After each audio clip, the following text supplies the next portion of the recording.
Boa noite, meus queridos jovens. É mais uma vez grande satisfação poder estar com vocês, pelo menos virtualmente por enquanto, para meditarmos um pouco sobre a palavra do Senhor ou na palavra do Senhor. Então, eu queria te convidar a abrir a Bíblia em Eclesiastes capítulo 11. Eclesiastes capítulo 11, versículos 9 até o 1 do capítulo 12, Eclesiastes 11, do versículo 9 até o versículo 1 do capítulo 12. Enquanto você procura, meu nome é Francisco da Chaga Souza, para quem não me conhece, serei pastor da Igreja Cristã Evangélica Getsemane, aí em São Benedito, a igreja de vocês, que vocês bem conhecem, bem melhor do que eu, claro. Então, a partir de julho, da segunda quinzena de julho em diante, nós estaremos chegando e podendo pastorear de fato a igreja. Então, é um prazer muito grande poder compartilhar um pouco da palavra do Senhor com vocês, mesmo que seja virtualmente. Diz assim, Eclesiastes 11, do 9 em diante: Alegra-te, jovem, na tua juventude, e recreie-se o teu coração nos dias da tua mocidade. Anda pelos caminhos que satisfazem ao teu coração e agradam aos teus olhos. Sabe, porém, que de todas estas coisas Deus te pedirá contas. Afasta, pois, do teu coração o desgosto e remove da tua carne a dor, porque a juventude e a primavera da vida são vaidade. Lembra-te do teu Criador nos dias da tua mocidade, antes que venham os maus dias e cheguem os anos dos quais dirás: não tenho neles prazer. Muito bem, amados, nós vivemos num mundo em que se fala muito em mudanças, mudanças de atitudes também. Já ouviram seus pais ou outros adultos falarem coisas do tipo: no meu tempo não era assim. Se isso fosse há 20 anos atrás, era outra história. O jovem da minha época não pensava nisso. Hoje, jovem não faz nada. Enfim, a gente sempre liga o presente ao nosso passado e quer comparar, ignorando a questão das mudanças, que os tempos mudaram, as pessoas mudaram, que a maneira de viver do jovem de hoje é diferente do jovem de 20 anos atrás. Isso é verdade, até mesmo no linguajar. Vejamos alguns exemplos assim, rústicos, mas que dá um pouco de impressão do que estou falando, um pouco de entendimento daquilo que eu estou querendo lhes transmitir sobre mudança. Primeiro, a questão do relacionamento do rapaz com a moça. Na minha época, eu estou falando da minha época, falava-se assim: flertar, paquerar. Hoje em dia diz: eu estou ficando, estou baroiando. Isso que me informou foi meu filho, que é jovem, adolescente também. Então, não é linguajar meu, é o que ele me informou. Eu disse: minha época era assim, como é que é hoje? E ele foi me falando. Então, na minha época eu dizíamos assim: eu estou paquerando com aquela menina, estou flertando.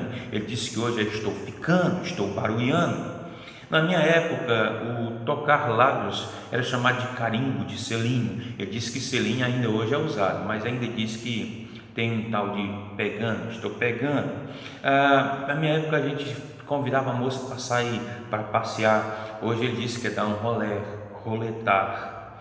Na minha época, quando a gente tinha vontade de namorar alguém, a gente dizia que tinha interesse, que estávamos apaixonados. Ele diz hoje que é afim, fissurado, amarrado. Na minha época existia sim o beijo na boca. Hoje a moda é namorar pelado, conforme diz aquela música de funk. Na minha época se dizia é namorado. Hoje se diz eu estou na dela e ela na minha. Conversávamos meia hora, a moça e o rapaz, e dava um beijinho de despedida, às vezes na mão, às vezes no rosto, e quando a pessoa era muito avançada, dava um selinho. Hoje não, hoje beija-se 2 horas seguidas e para se despedir é mais meia hora de beijo. E se os pais não limpam a garganta, né? Ou se no dia está na hora, vai à madrugada afora e não para mais. Antigamente, na minha época, pegava-se na mão quando tinha um pouco de intimidade. hoje agarra-se fortemente, une-se, os dois parece que viram um. É impossível até mesmo um mosquito atravessar esse relacionamento. Na minha época, falava-se sobre excitação, sobre ter relacionamento sexual. Hoje não, hoje se usa tesão, transar, fazer amor. Quando era um relacionamento mais sério, a gente dizia, estamos namorando. Hoje se diz, estamos? Ou estamos ficando? Para namorar, pedia-se aos pais autorização para namorar, tanto os meus pais como o pai da moça. Hoje os pais são os últimos a saber. E tem mais coisas que vocês devem pensar e que, se a gente fosse conversar, vocês até ririam de meu linguajar. Houve mudanças. Agora, apesar de serem apenas alguns exemplos, eu não quero que você pense que o mal está no linguajar. Não somente. O mal está no viver diferente. Não do viver diferente de minha época. Não do viver diferente de 50 anos atrás. Eu te pergunto, o que o teu falar, o teu agir, o teu pensar, viver, diferencia você do teu colega descrente? Essa é a grande questão. Não é o que diferencia-nos na questão de época, mas é o que nos diferencia das pessoas que não têm temor a Deus. Qual a diferença do jovem crente para o jovem descrente? O que isso me preocupa. O que me diferencia das pessoas do mundo. E isso também determina aonde nós chegaremos. Se não somos diferentes do mundo, por que então ser crente? Por que sair ou por que vestir essa roupagem de santo, esta máscara de cristão, se aqui dentro, no meu coração, não existe nada de diferente das pessoas do mundo? Se não vale a pena ser crente, se não somos diferentes, então nos entreguemos de corpo e alma ao pecado, ao mundo e aos nossos desejos pecaminosos. Agora a minha questão é como ser influente em meio à nossa geração, em meio à tua geração, ó amado jovem. Diante disso eu quero falar com você sobre eu sou diferente. Eu sou diferente nos prazeres. Se você olhar Eclesiastes 2, versículo 1, dá uma folhada aí para trás. Eclesiastes 2, versículo 1, diz assim: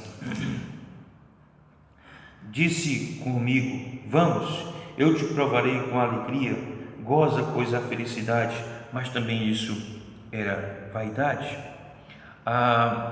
Existe prazeres mundanos, e Salomão, que escreveu Eclesiastes, ele tinha provado de tudo que era prazer atrás da felicidade, atrás do que lhe traria gozo, alegria no coração. E a conclusão que ele chegou aqui no versículo 1 do capítulo 2 é que a felicidade, a busca pela felicidade nos prazeres, nas coisas do mundo, também é vaidade. Olha também Provérbios 21, 17, está aí coladinho de Eclesiastes. Provérbios 21, 17 diz assim: quem ama os prazeres empobrecerá, quem ama o vinho e o azeite jamais enriquecerá. Então, tanto o escritor de Provérbios como o escritor de Eclesiastes, que em alguns momentos é o mesmo, chegam à conclusão de que os prazeres não são encontrados nas coisas do mundo, nas festas, nas bebidas, no fumar, no dançar, no ficar, no pegar, enfim. As coisas mundanas não nos trazem prazer duradouro. O prazer do jovem crente.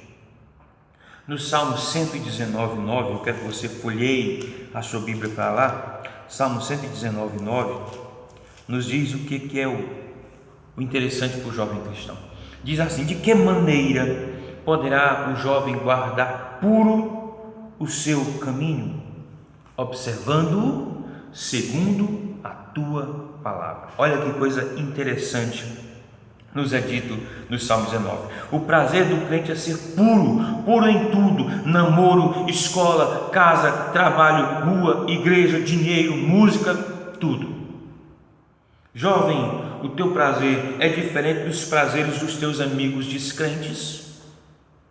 Compartilhas com eles dos prazeres mundanos? Como vais ganhá-lo para Cristo? Como poderás convidá-lo para vir à igreja, se a tua vida é igual à dele lá fora? Quem vai influenciar quem? Você influencia ele ou ele influencia você? Então, eu sou diferente. Eu sou diferente nos prazeres. Eu sou diferente no respeito e obediência. Lá em 1 Timóteo 5, 1 e 2, eu quero que você abra lá em 1 Timóteo 5, versículo 1 e 2, lá no Novo Testamento. Diz assim, 1 Timóteo 5, 1 e 2: Não repreendas ao homem idoso, antes exorta-o como a paz, aos moços como a irmãos, as mulheres idosas como a mães, as moças como a irmãs, com toda a pureza. O jovem crente, ele respeita os mais velhos. O jovem crente, ele cede para os mais fracos, não no sentido de disputa desumana e desonesta do jovem descrente. Ele respeita todos ao seu redor, diferentemente do mundo em que nós vivemos, em que não há mais respeito. Não há respeito para com os professores na escola, não há respeito para com os pais em casa, não há respeito para com as autoridades civis, não há respeito para com as autoridades eclesiásticas. O jovem crente vive assim de fato? Seria assim que Jesus Cristo viveria?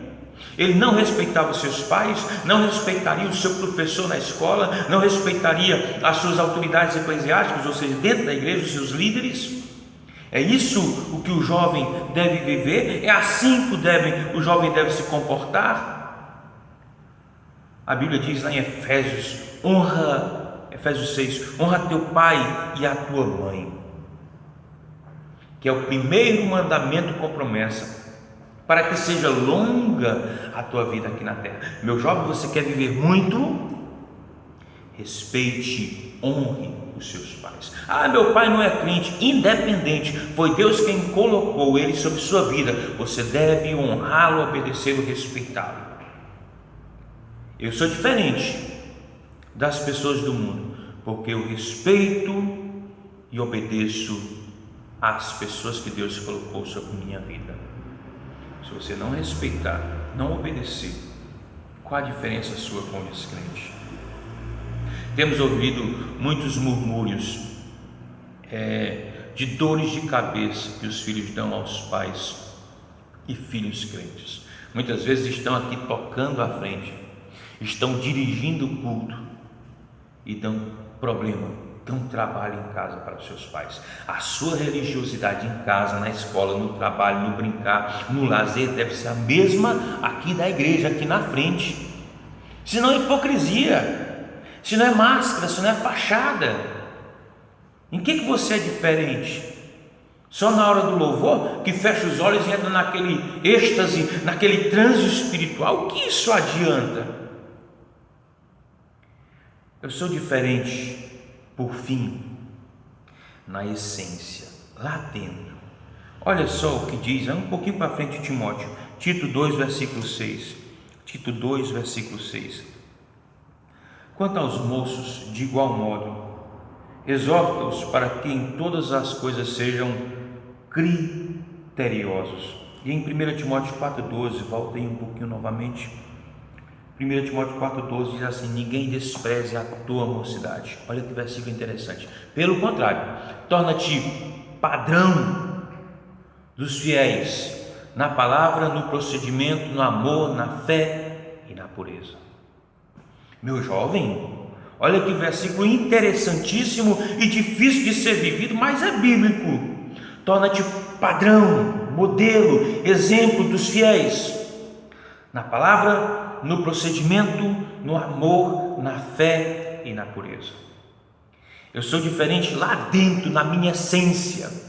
não nessa capa, não nessa camisa que diz viver pela fé, mas se eu digo que vivo pela fé, visto uma camisa viver pela fé, mas a minha vida não é pautada na fé, não é pautada na palavra de Deus, se eu não sou modelo, não sou padrão dos fiéis na palavra, no procedimento, no amor, na fé e na pureza, eu sou um hipócrita. Eu sou uma vergonha para Deus. E eu sei que você não é hipócrita.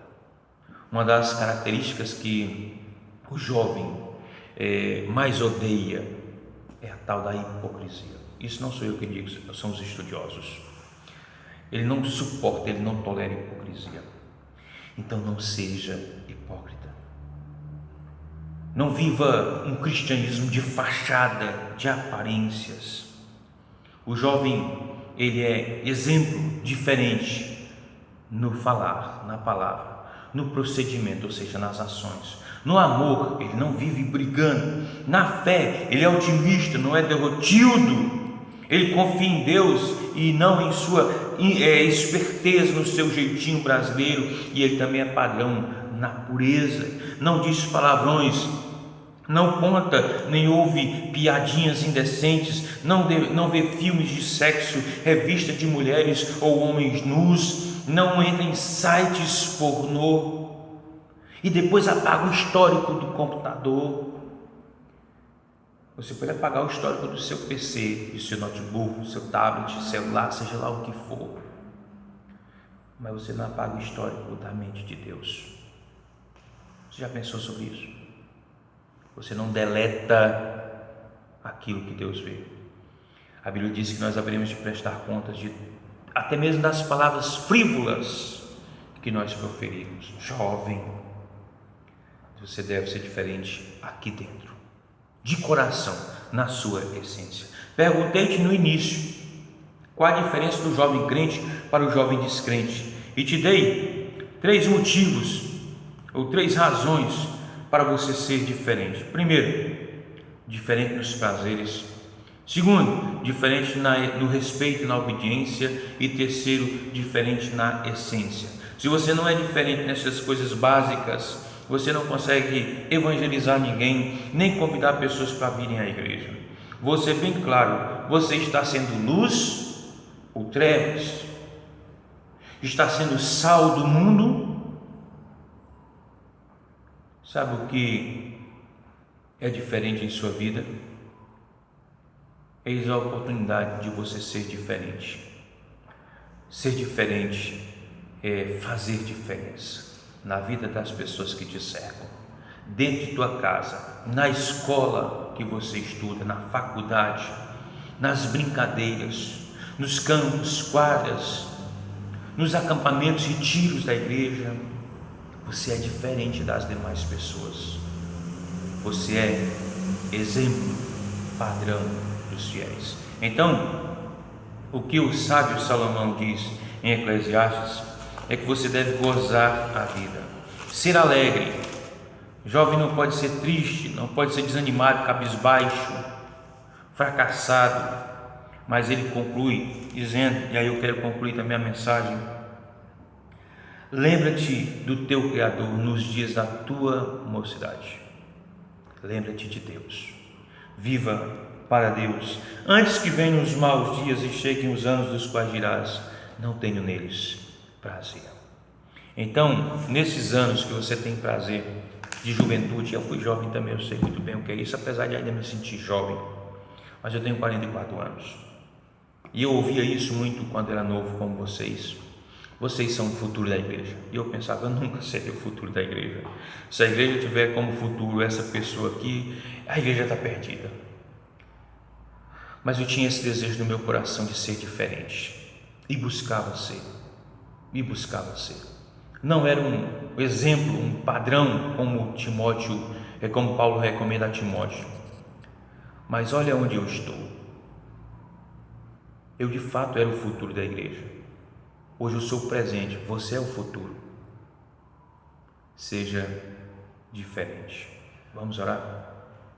Amado Pai, Senhor de nossas vidas, cuida, meu Pai, desses jovens tão queridos e importantes para o Senhor, do irmão Joel, de sua esposa, desses jovens que o Senhor confiou sob seus cuidados.